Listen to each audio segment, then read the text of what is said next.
रहते थे। किसी को पता नहीं था कि उनकी धरती के नीचे एक ऐसा रहस्य छिपा है जो पूरी दुनिया की आस्था को हिला देगा। गांव में रहने वाला एक सामान्य किसान किशनलाल था। उसके पास एक सफेद गाय थी जिसका नाम धोलरी था। धोलरी अच्छे दूध के लिए पूरे गांव में प्रसिद्ध थी। किशनलाल हर सुबह उसे चराने के लिए गांव के बाहरी हिस्से में ले जाता था। लेकिन कुछ दिनों से एक अजीब बात हो रही थी। जब भी धोलरी खेत के एक खास हिस्से में पहुंचती, वह अचानक रुक जाती और उसके थनों से अपने आप दूध बहने लगता। यह केवल उसी जगह होता था, एक छोटे से टीले के पास, जहां सफेद बालू पत्थर बिखरे पड़े थे। पहले तो किशनलाल ने सोचा कि शायद गाय बीमार है। उसने गांव के पशु चिकित्सक को दिखाया, लेकिन धोलरी बिल्कुल स्वस्थ थी।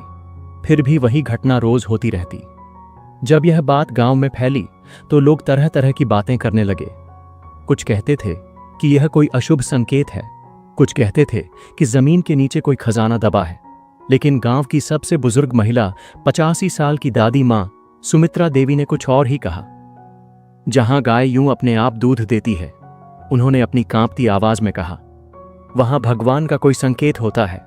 हमारे पुरखों ने कहा है कि जब धरती मां कुछ बताना चाहती है तो वह अपने निर्दोष प्राणियों के माध्यम से संदेश भेजती है। गांव के मुखिया राम सिंह चौहान ने सभी ग्रामीणों की एक सभा बुलाई। लंबी चर्चा के बाद तय हुआ कि उस जगह की खुदाई की जाए। यह निर्णय आसान नहीं था, क्योंकि अगर कुछ गलत हुआ तो पूरे गांव की बदनामी होती। लेकिन दादी मां सुमित्रा देवी के आग्रह पर और धोलरी के लगातार चमत्कार को देखते हुए गांव के युवाओं ने खुदाई शुरू की। पहले दिन केवल मिट्टी और पत्थर निकले। दूसरे दिन भी कुछ खास नहीं मिला। कुछ लोग हतोत्साहित होने लगे और कहने लगे कि यह व्यर्थ का प्रयास है। तीसरे दिन जब सूरज आसमान के मध्य में था, अचानक किशनलाल की कुदाली कुछ कठोर चीज से टकराई। जैसे ही उन्होंने मिट्टी साफ की, वहां काले पत्थर की एक आकृति दिखाई दी। जब पूरी तरह साफ किया गया तो सबके सामने एक अद्भुत दृश्य था। एक मानव सिर की आकृति जो पत्थर से बनी लगती थी, लेकिन उसमें एक अजीब सी दिव्यता थी। सिर के चेहरे पर एक शांत मुस्कान थी। आंखें बंद थीं, मगर ऐसा लगता था मानो वह देख रहे हों। माथे पर तिलक के निशान थे और पूरी मूर्ति से एक अलौकिक तेज निकल रहा था। यह देखते ही पूरे गांव में हलचल मच गई। बुजुर्ग महिलाएं खुशी के आंसू रोने लगीं। बच्चे डर और जिज्ञासा से देखने लगे। पुरुष श्रद्धा से सिर झुकाने लगे। दादी मां सुमित्रा देवी ने कहा, मैंने अपने दादाजी से सुना था कि युगों पहले यहां कोई महान आत्मा दफन की गई थी। आज वह प्रकट हुई है। यह कोई साधारण मूर्ति नहीं, यह किसी देवता का अवतार है। गांव के पंडित जी को बुलाया गया। उन्होंने मूर्ति को देखते ही कहा कि यह अवश्य ही किसी दिव्य शक्ति का प्रतीक है। उन्होंने मूर्ति को धूप दीप से पूजा की और कई दिनों तक नित्य आराधना करते रहे। 7वें दिन की रात खाटू के तत्कालीन राजा रूप सिंह चौहान को एक स्वप्न आया। स्वप्न में एक तेजस्वी पुरुष ने उनसे कहा, राजन, मैं हूं बर्बरीक, जिसे लोग अब श्याम के नाम से जानेंगे। महाभारत काल में मैंने अपने प्राणों की आहुति दी थी धर्म की रक्षा के लिए। श्री कृष्ण ने मुझे वरदान दिया था कि कलयुग में मैं उनके नाम से पूजा जाऊंगा। आज वह समय आया है। मेरे लिए एक भव्य मंदिर का निर्माण करो। मैं यहां हारे हुओं का सहारा बनूंगा। राजा रूप सिंह चौहान ने तुरंत मंदिर के निर्माण का आदेश दिया। सन 1027 ईस्वी में फाल्गुन शुक्ल एकादशी के शुभ दिन वह पवित्र मूर्ति मंदिर में स्थापित की गई। गांव के लोग नहीं जानते थे कि यह सिर महाभारत के उस वीर योद्धा का था, जिसने युद्ध में भाग न लेकर भी पूरे युद्ध को प्रभावित किया था, जिसकी वीरता, त्याग और न्यायप्रियता की कहानी आज भी अनकही है। समय की गहराई में जाकर हमें पहुंचना होगा महाभारत काल में। वह युग जब धरती पर धर्म और अधर्म के बीच महासंग्राम की तैयारी हो रही थी। इसी काल में जन्मा था एक अद्भुत बालक, जिसकी कहानी सुनकर आज भी रोंगटे खड़े हो जाते हैं। महाभारत में भीमसेन की पत्नी हिडिंबा से उत्पन्न हुआ था घटोत्कच। राक्षस और मानव के संयोग से बना यह योद्धा अपनी माया और शक्ति के लिए प्रसिद्ध था। घटोत्कच का विवाह हुआ दैत्यराज मोरा की पुत्री अहिलावती से, जो अपनी विद्वता और तपस्या के लिए जानी जाती थी। अहिलावती केवल एक दैत्य कन्या नहीं थी, उसने वर्षों तक मां कामाख्या की आराधना की थी और दिव्य शक्तियों की स्वामिनी बन गई थी। उसे भविष्य दिखाई देता था और वह जानती थी कि उसके गर्भ से जो संतान जन्म लेगी वह कोई साधारण बालक नहीं होगा। जब बर्बरीक का जन्म हुआ तो आसमान में अनोखे चिन्ह दिखाई दिए। पक्षी अलग तरह से गा रहे थे। हवा में दिव्य सुगंध फैली थी और जंगल के सभी जानवर शांत हो गए थे। ऐसा लगता था मानो प्रकृति स्वयं इस बालक के स्वागत में तैयार हो गई हो। बर्बरीक जन्म से ही असामान्य था। 3 साल की उम्र में वह भारी पत्थर उठा लेता था। 5 साल में वह तीर कमान चलाने लगा। 7 साल में वह जंगल के सबसे तेज दौड़ने वाले हिरण को पकड़ लेता था। लेकिन सबसे अनोखी बात यह थी कि बर्बरीक में दया और न्याय की भावना कूट कूट कर भरी थी। वह कभी किसी कमजोर को सताता नहीं था, बल्कि जब भी कोई ताकतवर किसी कमजोर को परेशान करता तो बर्बरीक उसका साथ देता। एक दिन मां अहिलावती ने बर्बरीक से पूछा, पुत्र, यदि तुम्हें कभी किसी युद्ध में जाना पड़े तो तुम किसका साथ दोगे? बर्बरीक ने बिना झिझक के उत्तर दिया, मां, मैं हमेशा सही का साथ दूंगा, लेकिन युद्ध में अक्सर यह पता करना कठिन होता है कि सही क्या है। अहिलावती ने समझाया, क्या तुम मेरा एक वचन मानोगे? हाँ मां, आपकी हर बात सिर आंखों पर। जब भी कोई युद्ध हो तुम हमेशा उस पक्ष का साथ दोगे जो हार रहा हो, क्योंकि हारने वाले को सहारे की सबसे ज्यादा जरूरत होती है। यह वचन बर्बरीक के जीवन की दिशा तय कर देने वाला था। आगे चलकर यही वचन उसे हारे का सहारा बनाने वाला था। युवावस्था में पहुंचकर बर्बरीक ने निश्चय किया कि वह कोई ऐसी शक्ति प्राप्त करेगा जिससे वह न्याय की रक्षा कर सके। मां की सलाह पर वह हिमालय के एकांत स्थान पर मां दुर्गा की तपस्या करने चला गया। 12 वर्षों तक बर्बरीक ने घोर तपस्या की। केवल फल फूल खाकर, कभी कभी केवल हवा पीकर वह मां दुर्गा की आराधना में लीन रहता। उसकी तपस्या इतनी कठिन थी कि देवता भी चकित रह गए। अंततः माता आदिशक्ति यानी मां दुर्गा प्रसन्न हुई और प्रकट होकर बोली, वत्स बर्बरीक, तुम्हारी तपस्या से मैं प्रसन्न हूं, मांगो क्या चाहिए? बर्बरीक ने हाथ जोड़कर कहा, माता, मुझे ऐसी शक्ति दीजिए जिससे मैं अकेले ही किसी भी अन्याय का अंत कर सकूं। मां दुर्गा मुस्कुराई और बोली, तथास्तु, मैं तुम्हें 3 दिव्य बाण देती हूं। पहला बाण उन सभी को चिह्नित करेगा जिन्हें तुम मारना चाहते हो। दूसरा बाण उन सभी को चिह्नित करेगा जिनकी तुम रक्षा करना चाहते हो। और तीसरा बाण उन सभी को नष्ट कर देगा जो पहले बाण द्वारा चिह्नित हैं। यह बाण कोई साधारण अस्त्र नहीं थे, इनमें दिव्य शक्ति थी। जब महाभारत युद्ध की तैयारी हुई तो बर्बरीक ने भी युद्ध में जाने का निर्णय लिया। उसके पास 3 दिव्य बाण थे, एक दिव्य धनुष था और सबसे बढ़कर मां का वचन था कि वह हारने वाले का साथ देगा। बर्बरीक जानता था कि इस युद्ध में उसके ही परिवार के लोग आमने सामने हैं। एक तरफ उसके पितामह भीम और पांडव, दूसरी तरफ कौरव। लेकिन उसके लिए यह पारिवारिक युद्ध नहीं था, यह धर्म और अधर्म के बीच का संघर्ष था। भगवान श्री कृष्ण सर्वज्ञ थे। वे जानते थे कि यदि बर्बरीक युद्ध में भाग लेगा तो क्या होगा। बर्बरीक पहले हारने वाले पक्ष का साथ देगा, उसके साथ आने से वह पक्ष जीतने लगेगा।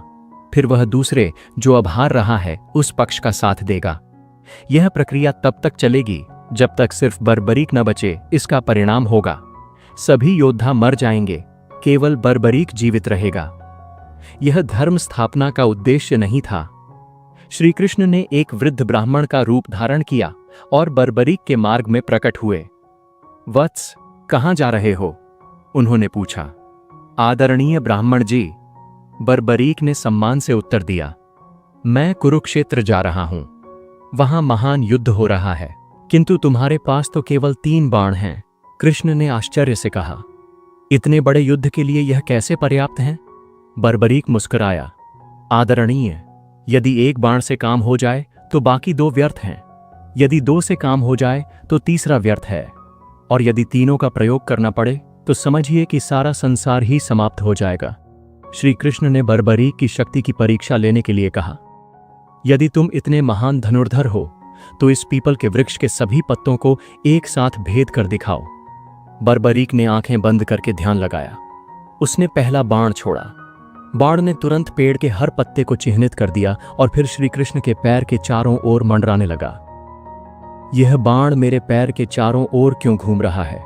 श्री कृष्ण ने पूछा। क्योंकि आपके पैर के नीचे एक पत्ता है जिसे मैंने देखा नहीं था, बर्बरीक ने कहा। कृपया पैर हटाइए, नहीं तो बाण आपके पैर को भी भेद देगा। श्री कृष्ण चकित रह गए। उन्होंने वास्तव में एक पत्ता पैर के नीचे दबा रखा था। जैसे ही उन्होंने पैर हटाया, बाण ने उस पत्ते को भी भेद दिया। अब श्री कृष्ण समझ गए कि बर्बरीक की शक्ति वास्तव में असीमित है। उन्होंने कहा, वीर बर्बरीक, युद्ध से पहले महान योद्धा को दान करना आवश्यक है। क्या तुम अपना शीश दान करोगे? बर्बरीक ने संदेह से पूछा। कोई साधारण ब्राह्मण इतना बड़ा दान नहीं मांग सकता। आप कौन हैं? तब श्री कृष्ण ने अपना दिव्य रूप प्रकट किया। चारों ओर तेज फैल गया। आकाश में शंख की ध्वनि गूंजी और देवता पुष्प बरसाने लगे।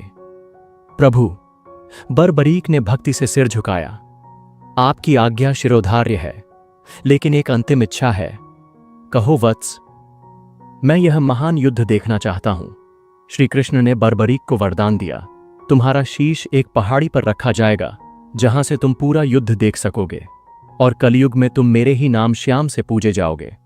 तुम्हारी शक्ति, तुम्हारा त्याग और तुम्हारी न्यायप्रियता हमेशा के लिए अमर हो जाएगी। बर्बरीक ने प्रसन्नता पूर्वक अपना शीश काटकर श्री कृष्ण को समर्पित कर दिया। श्री कृष्ण ने उस शीश को अमृत से सींचा और उसे एक पहाड़ी पर स्थापित कर दिया। पूरे 18 दिन का युद्ध बर्बरीक के शीश ने देखा। युद्ध के अंत में जब युधिष्ठिर ने पूछा कि युद्ध में सबसे महान योद्धा कौन था, तो बर्बरीक के शीश ने उत्तर दिया, मुझे युद्ध में केवल भगवान श्री कृष्ण का सुदर्शन चक्र ही घूमता दिखाई दिया, जो शत्रु सेना का वध कर रहा था। उनके अपने शब्दों में वे युद्ध में किसी भी योद्धा को लड़ते हुए नहीं देख रहे थे, बल्कि केवल श्री कृष्ण के सुदर्शन चक्र को ही सभी की गर्दन काटते हुए देख रहे थे। बर्बरीक का शीश युद्ध के बाद अंतर्धान हो गया। श्री कृष्ण का वरदान था कि वह कलयुग में पुनः प्रकट होगा। सदियां बीती, युग बदले, लेकिन वह महान आत्मा धरती के गर्भ में छुपी रही, जब तक कि खाटू गांव में एक गाय के चमत्कार ने उसे पुनः प्रकाश में नहीं लाया। खाटू गांव में बर्बरीक के शीश की खोज के बाद जो घटनाएं हुईं, वे न केवल आश्चर्यजनक थीं, बल्कि इतनी रहस्यमय थीं कि आज भी वैज्ञानिक इनकी व्याख्या नहीं कर सकते। राजा रूप सिंह चौहान का स्वप्न केवल एक सामान्य सपना नहीं था। जब उन्होंने आंखें खोली तो उनके माथे पर तिलक का निशान था, बिल्कुल वैसा ही जैसा उस दिव्य पुरुष के माथे पर था जिसने स्वप्न में दर्शन दिए थे। यह देखकर रानी नर्मदा कंवर भी चकित रह गईं। अगली सुबह राजा ने पूरे राज्य में घोषणा करवाई कि खाटू में एक भव्य मंदिर का निर्माण होगा, लेकिन यह कोई साधारण मंदिर नहीं होगा।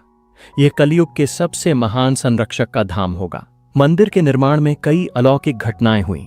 जब शिल्पकार पत्थर काटने आए तो उन्होंने देखा कि कुछ पत्थर अपने आप एक खास आकार में कट जाते थे। मकराना संगमरमर के जो टुकड़े लाए गए थे, उनमें से कुछ पर प्राकृतिक रूप से श्री कृष्ण के चिन्ह बने हुए थे।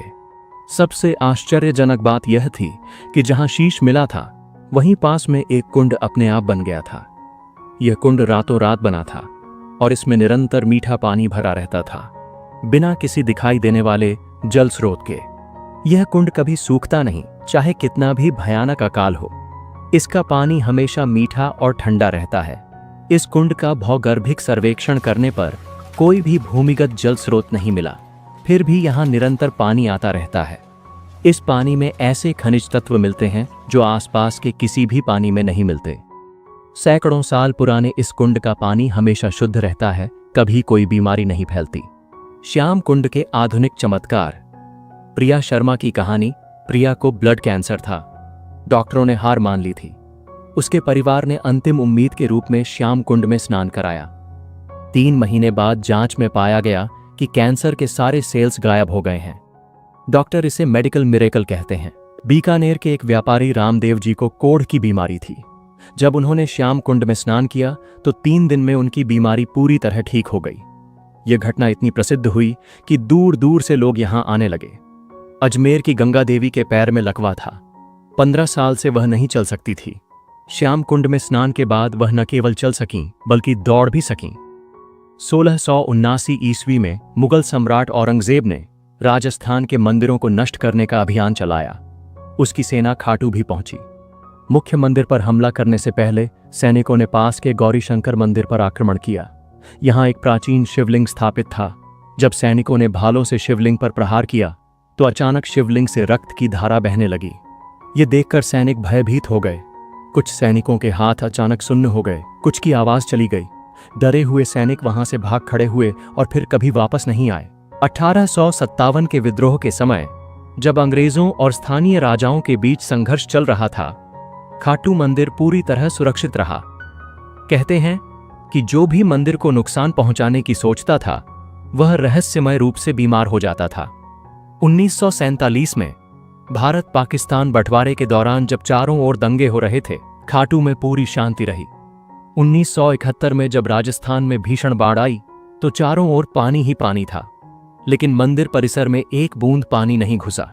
श्याम कुंड का पानी भी बिल्कुल साफ रहा। खाटू श्याम मंदिर की सबसे बड़ी विशेषता यह नहीं है कि यह कितना सुंदर है या कितना पुराना है। इसकी सबसे बड़ी विशेषता है यहां आने वाले भक्तों के जीवन में होने वाले चमत्कार। दिल्ली की सुनीता देवी को डॉक्टरों ने कहा था कि वह कभी मां नहीं बन सकती।